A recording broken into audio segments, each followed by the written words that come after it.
Salam sejahtera, terima kasih kerana bersama dengan saya di Nazilin Unity Channel. Ini satu lagi pengakuan Najib yang paling menggemparkan kita semua.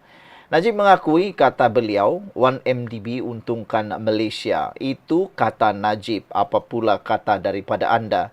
Benarkah pendapat anda pengakuan Najib ini bahawa 1MDB menguntungkan Malaysia? Ramai netizen kata, daripada apa yang didengar, daripada apa yang dilaporkan dalam media, dan daripada apa yang sudah dihujahkan di mahkamah, nampaknya 1MDB bukanlah menguntungkan Malaysia, tetapi seakan-akan merugikan Malaysia. Nama baik Malaysia mula tercemar melalui 1MDB ini apabila ianya tersebar ke seluruh dunia, ke Amerika, dimasukkan di dalam perbicaraan dan sebagainya, sehingga kan ada di Amerika juga telah pun dijatuhkan hukuman terkait dengan kes 1MDB. Jadi persoalannya, adakah benar 1MDB untungkan Malaysia? Najib kata, 1MDB untungkan Malaysia. Bekas Perdana Menteri Najib Razak dalam keterangannya kepada Mahkamah Tinggi di Putrajaya berkata, dia percaya 1MDB telah memberi manfaat kepada Malaysia. Netizen tertanya-tanyalah, buktikan apa manfaat 1MDB kepada Malaysia? Boleh disenaraikankah 5 manfaat yang telah diperoleh oleh rakyat Malaysia kepada negara Malaysia melalui 1MDB? Ada netizen kata hanya menambahkan beban hutang, hanya menambahkan nama negara kita tercemar gara-gara 1MDB. Najib telah pun jatuhkan hukuman gara-gara SRC International, sebuah anak syarikat 1MDB. Bekas Menteri Kewangan itu berkata demikian bagi menjawab hujah pihak pendakwaan bahawa dana kekayaan berdaulat Malaysia yang bermasalah itu menyebabkan negara menanggung hutang yang tinggi. Semasa sesi soal balas oleh Timbalan Pendakwa Raya Kamal Baharin Omar, Najib bersetuju bahawa 1MDB mengalami hutang yang tinggi sejak tahun 2015. Bekas pengerusi Lembaga Penasihat 1MDB itu menjelaskan bahawa presidennya ketika itu Arul Kandasamy merangka pelan rasionalisasi untuk mengurangkan hutang 48 bilion yang ditanggung 1MDB. Kamal bertanya kepada Najib, 1MDB tidak memberi seberang kelebihan kepada negara. Namun Najib menjawab, ia ada banyak aset dan 1MDB telah menyumbang kepada negara walaupun ada perkara tertentu yang berlaku. Apabila Kamal merujuk kepada surat daripada Bank Negara Malaysia pada tahun 2014 kepada Kementerian Kewangan yang memberi amaran bahawa keadaan kewangan 1MDB yang semakin merosot boleh menjejaskan kerajaan, Najib bersetuju dengan kebimbangan Bank Pusat itu. Kamal berkata, saya katakan bahawa 1MDB tidak membawa manfaat kepada negara. Najib menjawab, saya tidak bersetuju. Ada manfaatnya, kata beliau. Kamal bertanya, surat ini daripada Gubernur Bank Negara ketika itu, Zeti Akrar Aziz. Adakah anda menerimanya? Najib menjawab, iya. Kamal bertanya, berdasarkan ini, ia menunjukkan 1MDB tidak membawa manfaat kepada Malaysia. Najib menjawab, saya tidak bersetuju, saya akan jelaskan kemudian, kata Najib.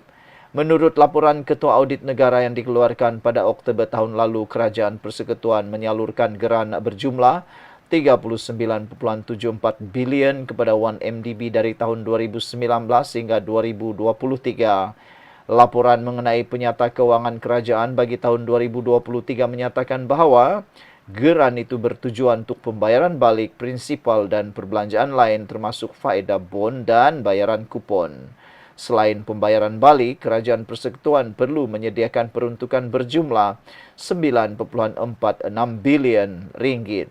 Ia merangkumi jumlah 5 bilion ringgit untuk prinsipal sukuk Islamic Medium Terms Notes yang akan matang pada 27 Mei 2039 dan 4.46 bilion ringgit untuk bayaran kupon IMTN bagi tempoh dari tahun 2024 hingga 2039, 15 tahun 6 bulan menurut laporan itu. Laporan tersebut turut menyatakan bahawa Kerajaan Persekutuan perlu membayar kupon IMTN sebanyak 287.5 juta ringgit setiap tahun. Laporan itu juga mengesyorkan agar kerajaan mendapatkan semula aset berkaitan 1MDB dan SRC International Sdn Bhd dari pihak domestik dan luar negara. Saudara-saudara sekalian, apa pula pendapat anda tentang isu kali ini?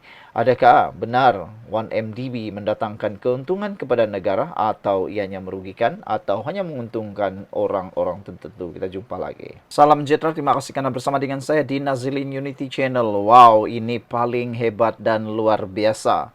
Pendedahan harta sebenar anak-anak Tun Mahathir yang betul-betul kita nantikan. Akhirnya, SPRM umumkan jumlah kekayaan sebenar yang dimiliki oleh anak-anak Mahathir. Siapa yang tak tahu, sila share video ini.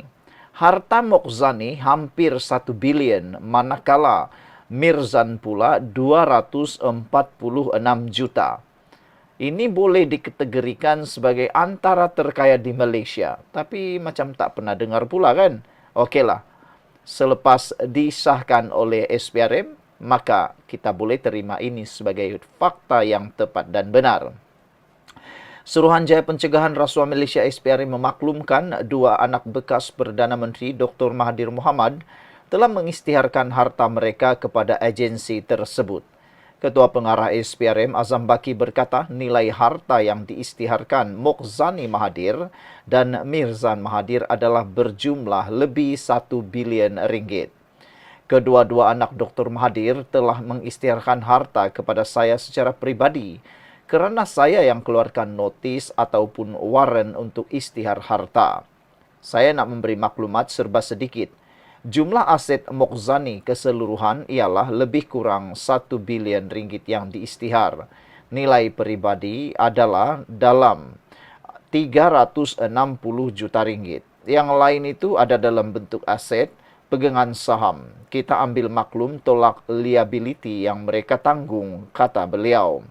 Harta yang diisytihar oleh Mirzan pula secara keseluruhan ialah 246.2 juta dan nilai peribadinya adalah 120 juta. Selebihnya adalah berkaitan saham dan aset setelah mengambil kira liability yang mereka tanggung, katanya dalam sidang media di Putrajaya hari ini. Katanya SPRM masih meneruskan siasatan dan sedang membuat analisis mengenai harta yang diisytiharkan kedua-dua mereka. Pada 18 Januari tahun lepas, Mirzan dan Mokzani telah diserahkan notis di bawah Seksyen 36 dalam kurungan 1 kurungan B Akta SPRM 2009 yang menghendaki mereka mengisytiharkan semua aset milik mereka. Pada bulan berikutnya, mereka mengeluarkan kenyataan media bagi memohon semua pihak agar bersabar dan memahami situasi mereka bagi mengumpulkan maklumat berkenaan aset yang dimiliki selama 43 tahun. Pada 24 Mei lalu, Mirzan dan Mokzani dilaporkan memohon kepada SPRM untuk melanjutkan tarik akhir untuk kedua-dua mereka mengisytiharkan harta masing-masing selepas diberikan lanjutan sebelum ini. Turut dilaporkan bahawa Mokzani disiasat di bawah Akta SPRM 2009 dan Akta Pencegahan Pengubahan Wang Haram, Pencegahan Pembiayaan Keganasan dan Hasil daripada Aktiviti Haram 2001. Sementara itu, Azam Baki juga mengesahkan bahawa SPRM sedang mengenal pasti harta yang dimiliki keluarga Allahyarham Daim Zainuddin dan keluarganya di luar negara. Saudara-saudara sekalian, perkara yang paling dinanti-nantikan oleh netizen juga ialah berapakah kekayaan sebenar keluarga Allahyarham Daim Zainuddin di dalam dan di luar negara. Apakah kekayaan Daim Zainuddin juga adalah kekayaan yang luar biasa. Bagi kita orang-orang biasa, kekayaan yang dimiliki oleh anak Tun Mahathir ini adalah kekayaan yang luar biasa, yaitu 1 bilion, hampir 1 bilion untuk harta Mokzani, manakala Mirzan pula 246 juta. Jumlahnya memang mengejutkan kita semua, tapi tak apalah. Oleh kerana mereka mungkin mempunyai kebijaksanaan, mempunyai peluang dan mempunyai rezeki, Mungkin itu sebabnya mereka mampu mengumpul kekayaan sedemikian rupa. Mungkin mereka mempunyai jalan dan peluanglah. Mereka mempunyai kepintaran dan juga rezeki yang berlimpah-limpah. Tetapi netizen tetap bertanya-tanyalah kan, ini sajakah harta yang dimiliki oleh mereka atau sebaliknya. Tetapi selepas diisiharkan oleh SPRM, maka kita terimalah. Harta Mukhzani hampir 1 bilion ringgit, Mirzan pula 246 juta ringgit. Wow, kalau dipikir balik, punya banyak kan?